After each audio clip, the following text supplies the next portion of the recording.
Dzień dobry. Dziś będziemy rozmawiać o kaszubskojęzycznej powieści Darka Majkowskiego Płet łekał jastrę. Poproszono nas, żeby rozmowa była w języku polskim, co jest dla nas obojga dość nowym i dziwnym doświadczeniem, bo wydaje mi się, że do tej pory nigdy nie rozmawialiśmy inaczej niż po kaszubsku. I w związku z tym pozwolę sobie zatytułować naszą rozmowę Pierwszeństwo albo między wolnością a powinnością. Przypadek powieści Płet łekał jastrę, jej bohaterów i autora. Zaczynamy w związku z tym od wątku pierwszeństwa. Jeden już ujęliśmy. Nasza pierwsza rozmowa po polsku, nasza pierwsza rozmowa w Kaszubskim Forum Kultury w Gdyni i chyba nasza pierwsza rozmowa nie przez telefon o Twojej książce. Czy już o niej rozmawialiśmy? Nie, 4 oczy na pewno nie, rzeczywiście. Telefonicznie, mailowo się wymienialiśmy jakimiś uwagami, natomiast 4 oczy pierwszy raz. Czy prawdą jest, że Płet łekał jastrę jest pierwszą powieścią fantasy po kaszubsku? Tak jak czytamy w materiałach wydawcy? Na 100% to pewności trudno mieć, ale wydaje mi się, że tak. Nie kojarzę przynajmniej żadnej powieści fantasy do tej pory, która w języku kaszubskim by się ukazała. Są jakieś elementy fantasy, które można znaleźć na przykład u Jona Nadszewskiego czy Piotra Dziekanowskiego w Kaszubowoni, ale to bardziej jest jednak science fiction niż fantasy. No i też nie jest to powieść, tylko raczej krótkie opowiadanie. Można elementy fantasy znaleźć zapewne w niektórych jakichś podaniach, legendach. No, fantasy to właściwie jest taki gatunek, który jest mocno związany z legendami, oparty na nich często. Więc tu jakichś elementów można szukać, ale wydaje mi się, że powieści do tej pory nie było. Bardzo podoba mi się definicja fantasy przedstawiona przez Lema. On nazywa fantasy po prostu baśnią współczesną. I w tę współczesną baśń tak nie do końca mi się wpisuje Twoja powieść. Ale może o tym za chwilę. Teraz jeszcze wracamy do motywu pierwszeństwa. Czy napisałeś pierwszą swoją powieść? Dlatego jest to powieść fantasy, że też chciałeś być pierwszy. Chciałeś być pierwszy zapisanym jako autor fantasy w jakimś rankingu bycia pierwszym. No bo w kaszubskiej literaturze pojawiają się pierwsze opowiadania science fiction, pierwszy komiks, pierwszy horror już był. Czy o to chodziło? Myślę, że nie zachorowałem na taką chorobę pierwszeństwa i jeśli coś pierwszego tutaj decydowało, to że to była moja pierwsza miłość literacka i do dzisiaj jestem jej wierny. Bardzo lubiłem czytać już jako dziecko właściwie książki, opowiadania, fantasy i Tolkiena do dzisiaj uważam rewelacyjną książkę. O filmie się nie wypowiadam, natomiast trylogia Tolkiena to jest książka, którą po prostu uwielbiam do niej wracać, czytać.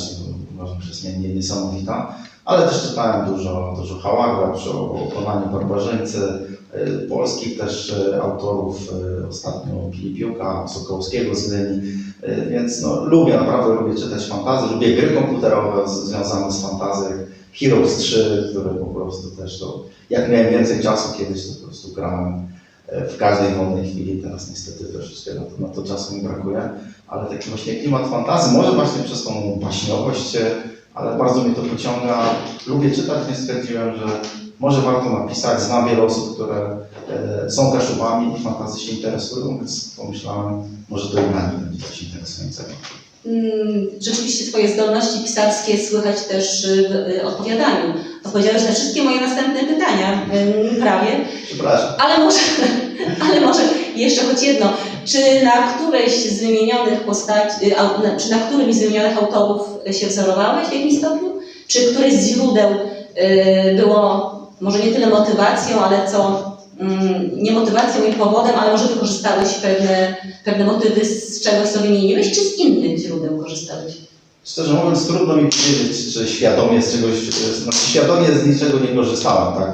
Natomiast wydaje mi się, że choćby dlatego, że tyle razy czytałem Tolkiena, to na pewno jakieś elementy tam są. Zresztą wydaje mi się, że dzisiaj każdy pisarz fantasy, czy chce, czy nie chce, to po prostu do Tolkiena się już odwołuje. To jest już taka klasyka, że nie da się tego zupełnie ominąć i nie wiem, kiedy piszę na przykład o Krysniantach, która to rasa ma też oczywiście w kaszubskiej mitologii, demonologii jakieś swoje cechy charakterystyczne. Jednak troszeczkę takiego pewnie dobarwienia z Tolkiena można by znaleźć. Ale jeśli chodzi o moje inspiracje i źródła, no to jednak bardziej myślę niż Tolkien i inni pisarze fantasy, to jednak Słownik Księdza Sychy. Tam starałem się przede wszystkim szukać informacji właśnie o Stolemach, o Kresniantach, Plawatelnikach akurat nie znalazłem, ale Borowiec, Kaberowc, Pólnica. To są bohaterowie też tej książki? Tak. Więc tam szukałem i bardzo dużo czerpię z Jerzego Santa. No właśnie, znowu uprzedziłeś moje kolejne pytanie, bo chciałam przypomnieć może naszym słuchaczom, czym fantasy różni się od science fiction i od horroru. W fantasy wykorzystujemy wątki mityczne, baśniowe, najstarsze przekazy literackie, literatury mówionej. I byłam właśnie ciekawa, czy bardziej Sam, czy bardziej Labuda, czy może Lincoln. Ale już sam powiedziałeś. Tak, zdecydowanie. Sam mitopeje, zwłaszcza bałtyckie, to takie źródło, które mnie zafascynowało. Czyli znaleźliśmy już źródło. Mówiłeś o Tolkienie.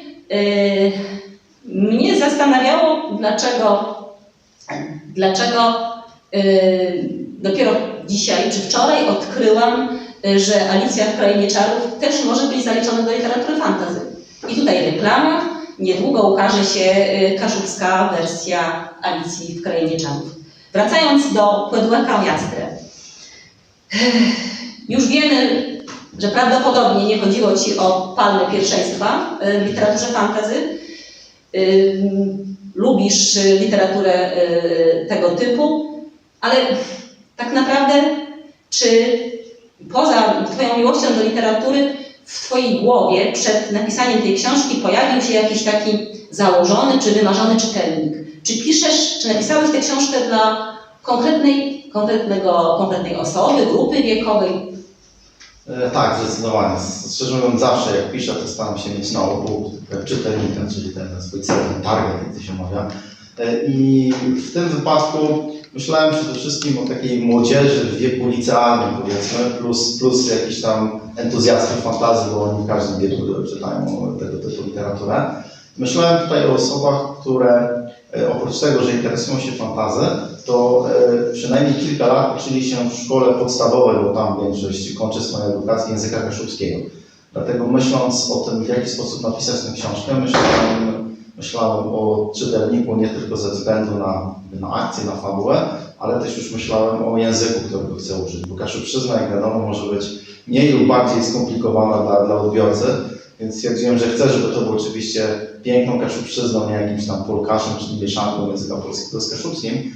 Natomiast chciałem, żeby osoba, która właśnie takie podstawy zaliczyła w szkole, żeby była w stanie to zrozumieć. Ale czy ten słowniczek był konieczny? Bo dodajmy dla osób, które nie czytały tej książki, książka zawiera słowniczek trudniejszych słów kaszubskich i te słowa są umieszczone przy kontekście, w tym miejscu, gdzie znajdują się w tekście właściwym. Czy jeśli ona jest pisana prostym językiem, dostępnym dla odbiorcy po nauce szkoły podstawowej, był potrzebny jeszcze słowniczek? No mimo wszystko tak, bo nie udało mi się napisać w taki sposób, żeby ktoś, kto jednak ma mały kontakt z językiem kaszubskim, wszystko zrozumiał. Jednak trzeba było opisywać czasami taką rzeczywistość, która nie da się samymi jakimiś prostymi zdaniami i słowami. Dlatego stwierdziłem, że te słowa i zdania, które tutaj podziękowanie dla wszystkich, na których eksperymenty przeprowadzałem w czasie różnych kursów, lekcji języka kaszubskiego, które prowadzę, jakieś fragmenty zadawałem swoim kursantom i wspólnie się zastanawialiśmy, które słowa, które wyrażenia są dla nich skomplikowane. Jakby na podstawie tego tworzyłem ten słowniczek, a samą formę takiego właśnie słowniczka z boku, z pogrubionymi słowami w tekście, to podpatrzyłem, szczerze mówiąc, kiedy uczyłem się i powtarzałem sobie ostatnio język rosyjski. Czytałem sobie kryminały w języku rosyjskim właśnie w taki sposób tworzone, że na danej stronie są pogrubione słowa czy wyrażenia, które są trudniejsze i zaraz z boku na marginesach są wyjaśnione. No mi to bardzo się podobało, bo jednak gdzieś tam szukanie z tyłu, wertowanie to jest mniej wygodne na pewno. Stwierdziłem, że może warto coś takiego zrobić właśnie dla takiego czytelnika, który nie jest jeszcze zaprawiony w kaszubskich bojach i drugim się. Zatem Twoim celem było stanie się autorem lektury szkolnej? Szkolnej może nie, bo to jest ze względu na treść, na niektóre sceny, to myślę co najwyżej w liceum. Natomiast chciałem, żebyśmy mieli jakąś książkę dla młodzieży. Wydaje mi się, że tego nam przede wszystkim dzisiaj brakuje. Coraz więcej powstaje książek dla dzieci i bardzo się z tego cieszę. Natomiast nasza oferta dla tego młodego czytelnika, który ma tam naście lat, czy powiedzmy 20, jest dosyć uboga i zwłaszcza dla takiego, który nie jest jakimś kaszubskim działaczem, tylko po prostu jest kimś, kto chce poczytać sobie dobrą książkę i wykorzystać to, że na przykład uczył się parę lat języka kaszubskiego, czyli żeby była jakaś taka wartość dodana tego, że uczył się po kaszubsku. Wypełniasz niszę. Ta nisza została nazwana, określona w 2013 roku w tym samym miejscu, w Kaszubskim Forum Kultury, kiedy była rozmowa z okazji rocznicy Pomeranii. I właśnie była mowa o tym, że owszem, są autorzy, którzy piszą książki dla dzieci w wieku szkolnym czy też szkoły podstawowej, a mniej do tych następnych grup wiekowych. Mówiąc o tym, że to może być skierowane do licealistów, chcesz powiedzieć, że w tej książce są jakieś momenty? No są momenty, więc myślę, że szczerze mówiąc, nie mam takiego doświadczenia jak przydzielanie kategorii wiekowej. Natomiast są tam przynajmniej 2-3 takie sceny, gdzie myślę, że rzeczywiście i ze względu na sceny erotyczne i na przemoc, no to pewnie dla najmłodszych dzieci nie polecam. Uspokają czytelników. To jest bardzo soft i do erotyki dość daleko. Są to bardzo piękne sceny, które jak najbardziej moim zdaniem mogłyby być też przedstawione młodszemu czytelnikowi w ramach jego rozwoju, jego wiedzy na temat własnego ciała chociażby. Może przejdźmy teraz do struktury książki, bo już wiemy, co to za książka, dlaczego ją napisałeś. Ta książka ma dość nieoczekiwaną strukturę, proszę Państwa. Podzielona jest na 17 rozdziałów, które mają tytuły, a w tych rozdziałach są jeszcze ponumerowane mniejsze cząstki. Także bardzo łatwo będzie na przykład wskazywać fragment w szkole czy gdziekolwiek indziej, którym należy się zająć. Łatwo będzie go znaleźć. Czym się kierowałeś tak pięknie budując tę konstrukcję, ponieważ ona jest, ta konstrukcja, powiedziałabym, misterna. Te podrozdziały w rozdziałach pokazują pewne sceny, mniejsze fragmenty, zmiany miejsca akcji. Ja tak zaczęłam się zastanawiać, czy Ty nie chciałeś napisać tak naprawdę utworu scenicznego. Tyle, że 17 aktów to może byłoby trochę dużo. Troszeczkę, nie tyle, że chciałem utwór sceniczny, natomiast utwór, który jest sceniczny, który gramy na scenie, myślę, łatwiej sobie wyobrazić i łatwiej zrozumieć, więc tutaj może w tym kierunku. Natomiast zależało mi na tym, żeby to dzielić na te części i żeby każda część stanowiła jakąś, przynajmniej taką malutką całość, żeby można, jeśli człowiek ma mało czasu, a dzisiaj to jest bardzo często, gdzieś tam jedzie sobie, nie wiem, w autobusie, tramwajem dzisiaj w sumie nie jeździ w pandemię, natomiast nie, czy czekając w kolejce do fryzjera, mam chwilkę, czytam fragmencik, który jest jakąś całością. To pamiętam, jak się uczyłem też pisać jakichś artykułów, to Piotr Dziekanowski kiedyś mi tłumaczył, że dobry artykuł musi być tak napisany, żeby można go na jeden raz po prostu przeczytać, ogarnąć. Przynajmniej niektóre formy, tutaj już nie będę tego rozwijał. Natomiast tu mi zależało też, żeby każda taka cząstka mała była pewną całością. Coś, co na przykład nauczyciel w szkole chce jakiś fragment wybrać, pokazać. Proszę bardzo, mogą to w jakieś 10-15 minut czy 20 maksymalnie przeczytać i to się w jakiś sposób zamyka albo naprowadza na kolejną scenę. Ale zupełnie nie przeszkadza w tym, żeby czytać dalej i więcej, bo powiem Państwu, że tej książki w ogóle nie da się odłożyć bez przeczytania do końca, ale przekonacie się o tym sami. Ja miałam podejrzenie, że ten podział na takie cząstki to zupełnie inny cel jest, żeby Twoja książka była odczytywana na konkursach rodnym łebem, w takich fragmentach, żeby od razu było wiadomo, że to jest krótkie i nawet młodsze dzieci mogą czytać. Bo proszę Państwa, tam jest 99% tekstu, który można by w przedszkolu czytać. Tak, to jest łagodnie, pięknie i z znajomością psychologii poszczególnych postaci napisane. Tu w ogóle nie ma postaci płaskich i stereotypowych. To jest moim zdaniem jeden z największych atutów tej książki, że jeżeli ma się jakąś wizję, jak będzie wyglądała na przykład kapłanka, bo tutaj część akcji odbywa się, tak jak tytuł mówi, Godłęką Jastrę, czyli na Świętej Górze, ma się jakąś wizję tego, jaka jest kapłanka i jak powinna się zachowywać, to autor burzy wszystkie przewidywania.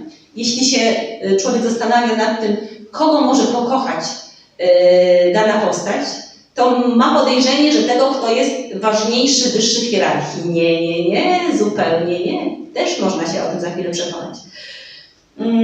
Proszę Państwa, w tej książce jest tyle bogactwa, tyle wątków, tyle spraw, że można by o niej mówić i mówić.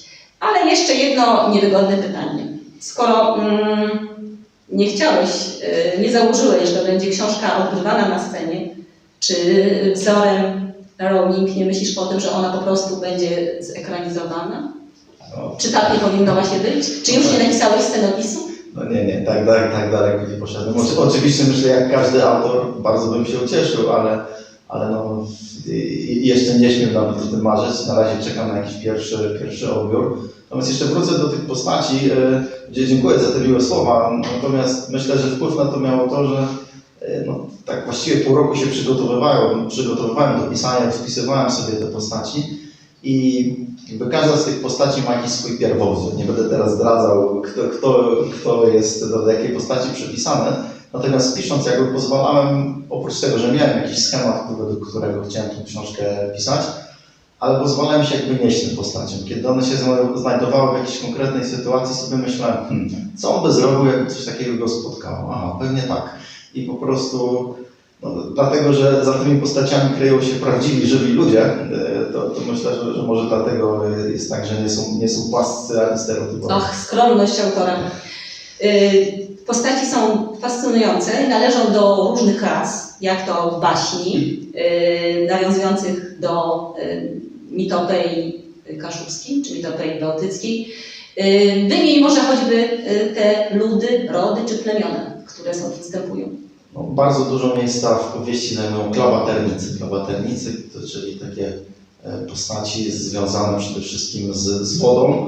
W kaszubskiej mitologii one są takimi duchami opiekuńczymi marynarzy, pomagają im, żeby gdzieś tam nie wpływali na jakieś mieliznę, ale jak to na Kaszubach nie są tylko tacy dobrzy, głaskający wszystkich dookoła, ale też jeśli jakiś marynarz jest leniwy, czy się nie wywiązuje ze swoich obowiązków, to też potrafią go ukarać. Później mamy Kresnianka. To taki trochę odpowiednik polskich krasnoludków, ale mówię trochę dlatego, że przynajmniej według mnie, nie jestem ekspertem od polskich krasnoludków, ale raczej wydaje mi się, że one się kojarzą tak bardzo tylko pozytywnie, łagodnie, natomiast na Kaszubach Kresnianta to są takie postaci z krwi i kości. One jak to się zda niedobre, to rzeczywiście potrafią się stokrotnie odpłacić. No i mówią bardzo barwnym językiem. I mówią barwnym językiem, tak. To starałem się też, to akurat z Tolkiena troszeczkę ściągnąłem, że rzeczywiście chciałem, żeby niektóre rasy miały troszeczkę inny język, że można je odróżnić już po tym. Kresnianta to prawda mówią takim językiem archaiczno-kaszubskim troszeczkę. No i są też ludzie, którzy są podzieleni na jakieś takie plemiona. Jedno z nich to jest odpowiednik Kaszubów wprost, oni tam są nazywani właśnie Nordowi, Ledze albo nawet Kaszewi. I tu mój ulubiony bohater Smyrszcz. Smyrsz, tak. No Smyrsz miał być takim typowym przedstawicielem Kaszuby, nie jakiejś kaszubskiej inteligencji, tylko taki po prostu człowiek właśnie, który... O niezwykłej wrażliwości. Bardzo wrażliwy, ale też bardzo trzeźwo patrzący na świat. Co się nie kłóci. Co się nie kłóci, to prawda. No, myślę, że rzeczywiście jest to taka postać, też jedna z moich ulubionych. No, on jest taki rzeczywiście, da się go lubić, bardzo często potrafi zaskoczyć, myślę, bo rzeczywiście jak już się wydaje, że wszystko o nim wiemy, to nagle okazuje się, że on robi coś zupełnie zaskakującego. No i ci Kaszubi mówią właśnie, różnią się od pozostałych ludzi tym, że nie wymawiają jednej litery, nie będę tutaj wszystkiego zdradzał, to jest nawiązanie do Beloków, na Kaszubach mamy też przecież taki północnych Kaszubów, to że nie wymawiają literki eł. No i oprócz tego mamy jeszcze Stolenów. To jest najstarsza rasa, na potrzeby której starałem się stworzyć zalążek osobnego języka, który wydawało mi się, że jeśli taki pierwotny, najstarszy język, to powinien być właściwie takim śpiewem, dlatego ten ich język to jest takie właściwie la la la, lulu, takie dużo... I tak było też imiona, Elolu, Alolilu. Tak, akurat za imię Alolilu dziękuję Romkowi Zerzonowi, to od niego ściągnąłem, on napisał taką książkę dla dzieci, przygodach Mariolki i stwierdziłem, że skoro już mamy w literaturze kaszubskiej imię Stolema, to dlaczego tego nie wykorzystać? Zadzwoniłem do Romka, zgodził się, nie miał nic przeciwko, więc wykorzystałem to imię. I swoją drogą to imię pięknie mi pasowało do tego języka. Żeby zareklamować książkę, warto ją pokazać. Wydana jest przepięknie, w twardej okładce, wzbogacona mapą z przodu i z tyłu, mapą akcji. Wewnątrz, już nie będę tego zdradzać, też są ilustracje i biało-czarne, i kolorowe, które w jakiś sposób pomagają wyobrazić sobie bohaterów. Oczywiście niekoniecznie musimy mieć taką samą ich wizję. O języku można by mówić naprawdę dużo, o anegdotach, dowcipach, grach słów i o, powiedziałabym, nieco żołnierskim humorze w przypadku plebaterników. Czy Kod Eka Jastre jest częścią pierwszą jakiejś większej całości? Chyba gdzieś wspomniałeś w jakiejś rozmowie, którą przeczytałam w internecie. Ja w planach miałem i wciąż mam, ale nie ukrywam, że trochę czekam na odbiór. Jeśli okaże się, że książka się spodoba i będzie jakiś żywy odbiór czytelników, to chętnie zasiądę do kolejnych tomów, gdyż plan jest jakby na trylogię nawet. Ale to byłaby saga rodzinna? No za dużo nie chcę teraz mówić, ale nie tylko. Bo czytelnicy uwielbiają sagi, prawda? I to jeszcze takie, które dzieją się w różnych czasach. Tutaj czas jest niedookreślony, gdyby tutaj jeszcze z tym popracować. Przepraszam, że podpowiadam. No, bardziej myślałem o tym, żeby troszeczkę też poszerzyć ten świat, bo znaliśmy w pierwszej części jakby tylko jego część. Natomiast to zakończenie naprowadza nas na to, że coś tam się na północy tego świata dzieje dziwnego, co powoduje właśnie, że słabnie magia plebaterników, od czego się cała książka rozpoczyna, więc jakby kolejne poszukiwania, kolejny trop będzie wiódł do tajemniczego ludu handlarzy i do północnych krain. Zakończenie jest otwarte, to zawsze pozwala pójść dalej. A ja jeszcze na koniec znów wrócę do Tolkiena, do Harry'ego Pottera, do Alicji w Krainie Czarów. Mamy taki artefakt papierowy.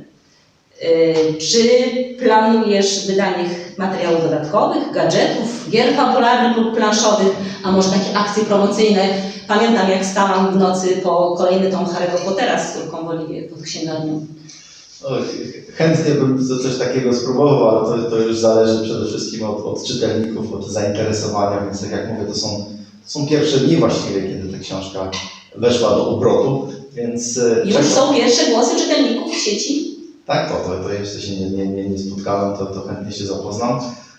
Chociaż już na żywo zdarzyło mi się rozmawiać z 3 osobami, które czytały i stwierdziły, podobnie jak ty, co mnie ucieszyło, że to miała być tylko pierwsza próbka, a skończyło się na całonocnym czytaniu, więc mam nadzieję, że rzeczywiście książka będzie wciągająca. Proszę Państwa, ja czytałam tę książkę 4 razy i nigdy mi się nie nudziło. I jest taka scena na stronie 99, przy której za każdym razem płakałam. Są takie sceny, przy których za każdym razem się śmiałam. A jeszcze, nigdy nie pomyślałam o tym, że te postaci, o których mówisz, mogły mieć jakieś pierwowzory. Chociaż jedna z postaci ma dziwnie podobne do mnie imię. Ale to już dla części już zupełnie osobiste. Szanowni Państwo, tę książkę każdy musi po prostu przeczytać. Każdy Kaszuba. Dla mnie to jest, teraz będą ogromne, wielkie słowa, od razu się zarumień. Dla mnie to jest książka, która jeśli będzie kontynuowana, to myślę, że w jakimś stopniu będzie można mówić, że to jest drugi Majkowski. To rzeczywiście wielka pochwała, bardzo dziękuję.